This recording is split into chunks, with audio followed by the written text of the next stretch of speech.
One of the really popular techniques is the spokes characters. Yes. And we're talking like Sam the Toucan, Coco Pop Monkey. Yeah, the tiger on the Frosties. Tony the Tiger, and those evil elves from Rice Bubbles. Yeah, they're like Snatch, pixies or something. Crackhead, and Poop.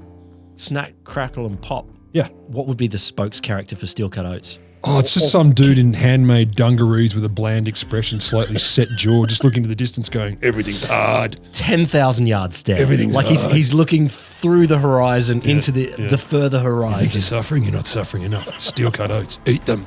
What about Captain Granola, though? He sounds like a nice guy. He'd just be crapping himself all the time. So much fibre.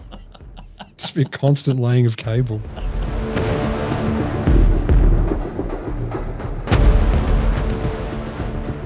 So did you know that other than fast food like KFC, Macca's, etc., cereal is the food that's most targeted advertising at children? Because cereal is the food of the gods. Isn't it? And you want your children to become Gods. mini gods as well. And so you start them off on that journey. Cereal is perfect. Kids cereal, not granola. Granola is part of the cereal world. The king of the cereal world. Yeah, no, we're talking frosted flakes, sugar frosted flakes, sugar with sugar. And there's a lot of kids targeted cereal out there, as you probably know quite well. Granola again. Exactly. And Granola bean. Steel Cut Oats. Daddy. In fairness, Papa, in fairness, as one who knows children that I know children that are quite a fan of the Steel Cut Oat. They had no choice. They were brought up. Yes, They brought up wrong. But so they reckon there's roughly 50% of the shelf space in your standard grocery store in the US at least is targeted at children/family cereals. At least half. 50% of the cereal aisle, surely. Cereal aisle, yes. Yeah. Cereal We're not talking aisle, 50% of the shop. No, God, though. In fairness to them, the boxes take up size and, it's a good, convenient package. I got no beef with it. Box food is the greatest food. Crunchy nut cornflakes, though. Ooh, Oh, Jesus. That is crack with heroin in it. So anyway, when you're trying to flog things like this cereal, there's some very simple things that matter. You want to sell a lot more, very simple shit matters, like shelf placement. And so there's many studies quoted, but one of them, for example, says there was a study done in Chicago, University of Chicago, and they said, look, if you move toothbrushes from the top shelf down to eye level, sales go up by like 8 or more %, profits go up, etc. Where you place things on shelves matters, as you'd expect. And so the middle shelf, just below the average height of an adult, the eye line, is prize real estate. What if you go shopping weird and you're like sort of crawling? It's not as big a market. The crawlers. That's fair enough. I think. No. We're a specialist store. All shelves are at about a foot and a half off the ground for people who just dribble on in. After Look at you aiming at normal people. What the hell? I know. I'm so You're just normal man. I'm a normative dude. So what this means, at least in the US, and I don't know if they do it here, but it wouldn't surprise me, is cereal companies pay a premium to supermarkets to have their stuff put on the right shelves. Yeah, of course. Makes sense. Yeah. And so basically the ones who market to children, they generally get them down a bit lower so that as people walk along, they'll see them at child eye level height. So the granola, they put at the kid height. Exactly, and Steel Cut Oats. Next to the non-instant organic red tractor oatmeal. Guaranteed no flavour unless your parents let you add sugar. I have no problem with that. Man, hippie food is the worst. It's like carob and shit like that. So it's like chocolate? Oh, except there's no sugar. And you're like, then it's not chocolate. The first time hippie parents or friends of parents, Have comes this, around, it's carob. have some carob, and you're like, what is it? It's chocolate. And you're like, it's not. I remember it. These are carob buttons. I'm like, are they? It's like chocolate buttons. Gulp. And you're like, can I have some chocolate now? This is fucking garbage. Why do they taste like burnt ants? It's true. With a texture of chalk, a little bit of butter. Fucking hideous. So, cereal markets for children, marketing for children, they drop the shelf down a bit. Yeah, cool. That's the simple stuff. That's the shelf placement. There's also things like, as you kind of started to allude to, package design. No. To make it more appealing. I remember once, this is when I was not a kid, but living in a share house. Close enough. And Nutrigrain came with a giant bowl one time. It was like a giant plastic bowl and a giant plastic spoon. It's like, do you eat your Nutrigrain giant? And I'm like, yes, I fucking do. It's like, well, I'm buying 2 of those. Yeah. I love that Nutrigrain, when it first came out, I remember it.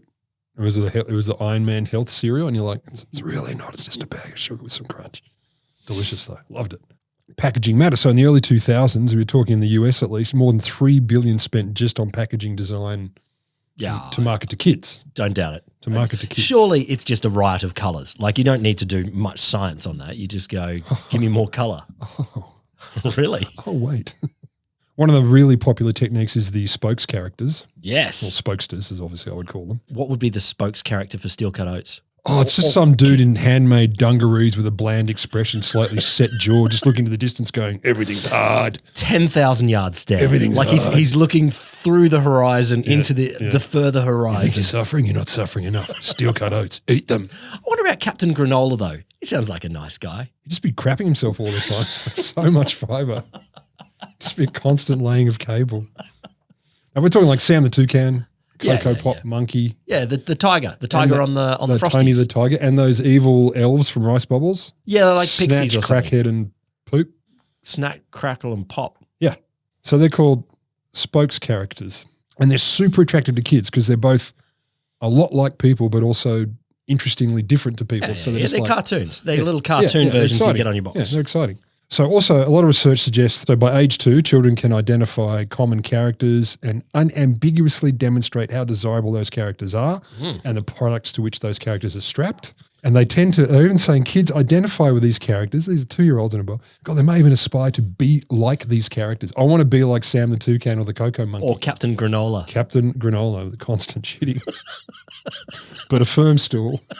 These characters instill a sense of trust leading to positive attitudes towards the brand. Oh, there you go. Trust. Fair enough. Fair enough. I trust Coco Pops. Yeah. For what? To look after your dog? So this is the boxes and the spokes characters. Let's get some more specific. Facial features are particularly seductive. Smiles. Tears. Anything, Tears. just It's facials. tears. Yeah, the crying monkey. Sobbing over the Please cereal. buy Coco Pops or they'll kill me.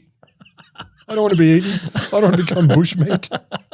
So apparently faces, they're super salient to humans. So, and they draw what they call covert attention. So you don't even have to move your head or make a lot of effort, but faces draw your attention even subliminally or peripherally. Yeah, we spot faces. We really do. Aren't faces. We really do. So they're strongly emotionally attractive and they work. So basically we have neurological imperatives to tune into faces, whether we try or not. Eyes, or more specifically eye contact. Oh, the box is looking at you? Eye contact. So eye contact in general, it's been shown to make people view others as more attentive, assertive, socially skilled, competent, credible. Mm-hmm. It increases social cooperation and trustworthy behaviours and comfort levels, eye contact, not creepy eye contact. Also, there's a lot of work that suggests that people behave better or more pro-socially if they're being observed. Of course they do. Or they think they're being observed. Of course they do. Yeah. Isn't there something about painting the eyes on a prison cell or on school detention? And Yeah. and even if it's clearly just painted on eyes, people do that. Fake eyes still work. Yeah. Fake eyes still work, which is interesting and horrifying, and there's so much research on that. Fake eyes are real though. This is interesting. So this is why all of this leads to a 2015 study, which I'm going to tell you about, called "Eyes in the Aisle: Why is Captain Crunch looking down at my child?"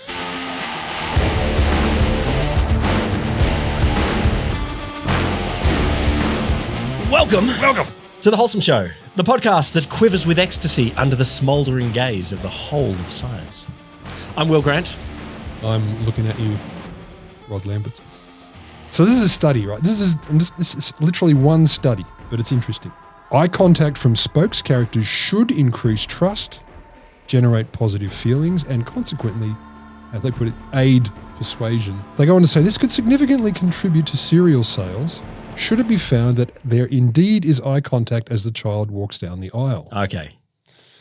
So the two bits to the study, study 1 and study 2. Study 1, do cereal characters actually make eye contact? Well, firstly, it's a box. Yeah. And it's some cardboard and it's some it's like bits of paint on cardboard. So no. Oh, really? So certain are you? Well, they wanted to check if, this is obviously looking into marketing and stuff. Do the people who design these things actually line them up deliberately to make eye contact? Well, given what we know about marketers, You got to figure yes, right? there's no way that they're going to say, "Well, let's make it lame. Let's make it like it's not looking into your soul." Yeah, look like, unconfidently off to the upper left, I don't know, I feel weird.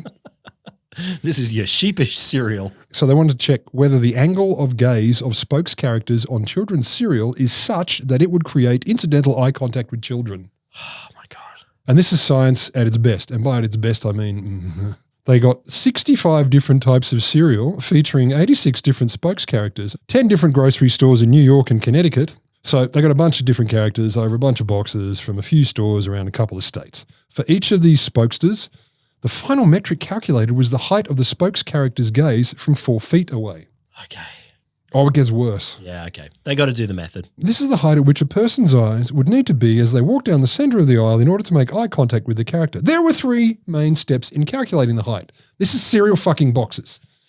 First, the angle of each spokes character's gaze had to be calculated trigonometrically. Jesus. Okay. Well, of course it did. Is this like trigonometrically based on like the eyeball or something? I'll like show that? you a diagram in just a tick. Yeah. So they'd done that. Next, the average height of spokes characters' eyes on the supermarket shelf had to be determined. Ooh. Finally, there are 3 steps. These 2 measurements were used to calculate the height of the spokes character's gaze from 4 feet away. It was assumed that their eyeballs were 3-dimensional and spherical.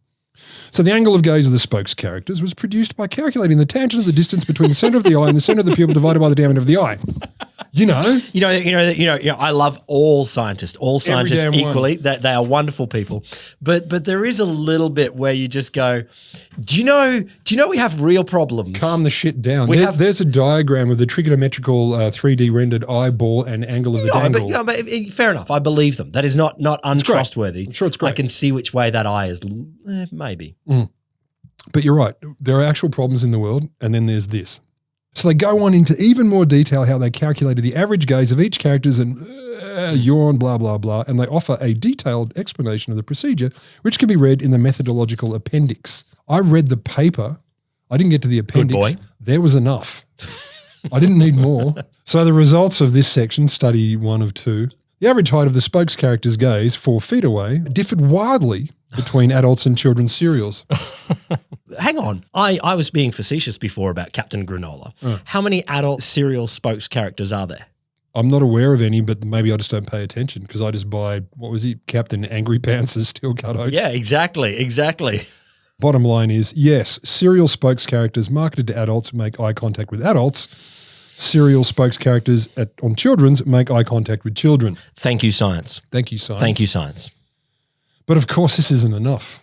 Does the eye contact actually serve to increase positive feelings and choice about cereal? No, because of course marketers are just going to try stuff. And then they don't care if it works. Yeah. Well, no, they care if it works. I know that marketers They can afford to. love social research. They do. Absolutely. Yeah. But they will keep trying stuff that they think might work. Oh, look, I used to think I wanted to go into it, and then I started to do psych research and went, I don't want to do this anymore. I've changed my mind. It made me sad. Study 2. Does creating the eye contact boost feelings of trust and connection with the brand? So how'd they do this? So they had participants in this study, 63 students at a, quote, large private Northeastern university, not children. And they were asked to view and rate a box of Trix cereal. Yes, they modified the boxes. Okay. So one, the box is looking down, the character is looking down at the cereal, and the other, Okay. it's looking out at you. Like this. That is definitely looking at me versus looking at the cereal. It's very different, isn't it? So they were shown one or the other. People were asked to rate the cereal based on things like trust, connection, and attention. Attention? The cereal. Yeah. And so they were asked to rate things on a scale from, strongly agree to strongly disagree. Like things like, I trust this brand. I feel connected to this brand. Trust this brand. I know. It's a bunch of like colored lumps of non-food. Yeah. Yeah. What's the On a trust? box. Yeah, I know. I'll get a mortgage from them. I'll give them I'll tell them my secrets. Here are my passwords. And the other thing they asked was, things like attention. So a question like, this box is attention getting. They were also asked, because you've got to get a baseline because he's a good scientist, would they choose Trix or Fruity Pebbles cereal?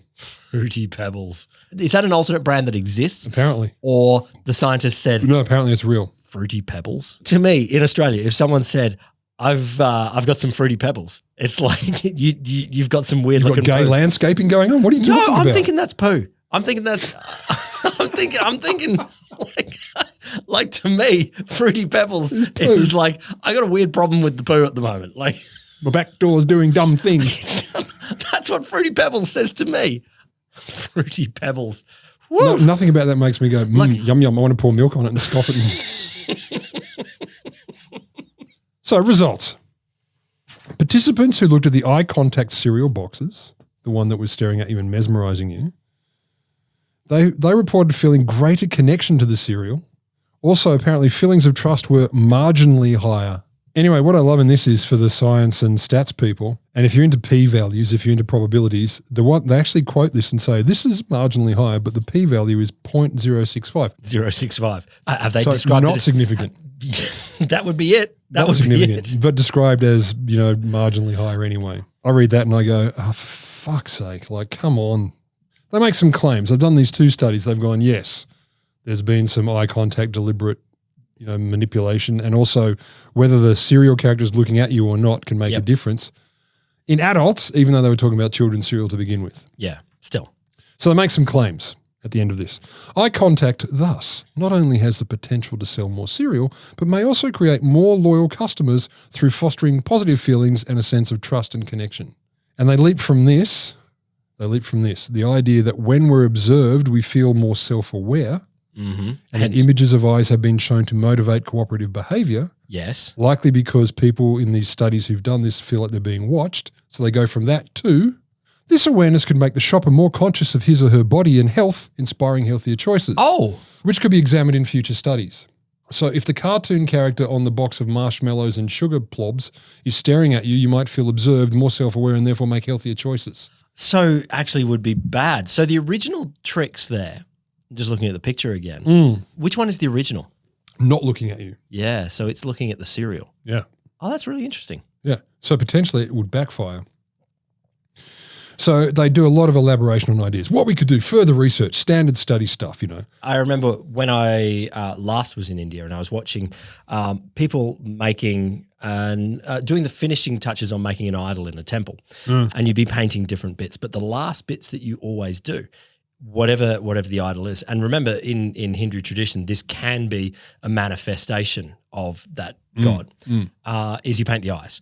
And the theory there is that's when it becomes real. That's when it becomes alive. That's when it becomes that God. Yep. That's when whatever that God is, Ganesha or Vishnu or anything, manifests in that thing. And I look at these pictures and yes, cereal boxes are radically different from a Hindu tradition. Hindu God? Yeah, but there is something there that you are making a choice that says something about what that is doing to you. It's saying, what is it? Is it looking at me? Is it looking at exaltedness? Is it looking at delicious pebbles?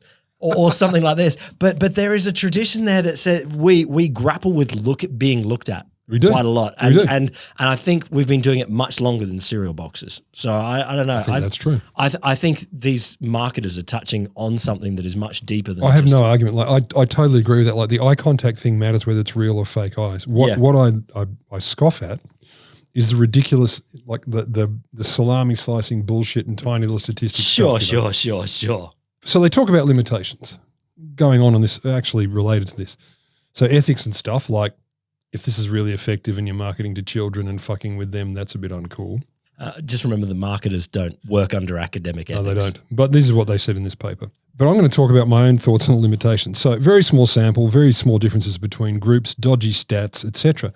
Now, Brian Wansink, the senior author who said, oh, no, these other 2 are the senior authors really. They're equal first authors, but you should correspond with me. Well, who knows what happened there? No, that's what it actually says. Yeah, no, but it could just mean that they've been students and They have been, yes. Yeah, and they've done the study. He's been the supervisor, and then they've moved on to other jobs, and so it could be. But he is famous for this, and we did an episode, Food Hacks or Pea Hacks: The Dodgy Insights of Brian Wansink. I do remember. And this guy who's called a data thug as a positive thing called Nick Brown, who worked with Wansink and talks about his lab. And he says what they're doing with other studies, and this sounds similar, is making a very small amount of science go a very long way.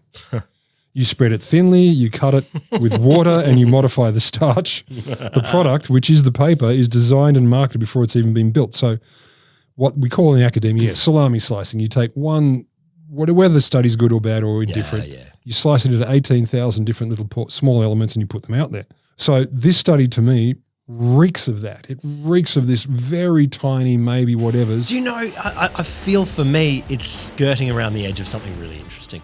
It's not nothing, but it's also it's amazing, but doesn't go. I just feel like there is something interesting. Maybe they should put all of those cereal boxes in people's bedrooms and see what they'll get up to. If the cereal is looking at you, What do you feel like doing? You're going to flip it over.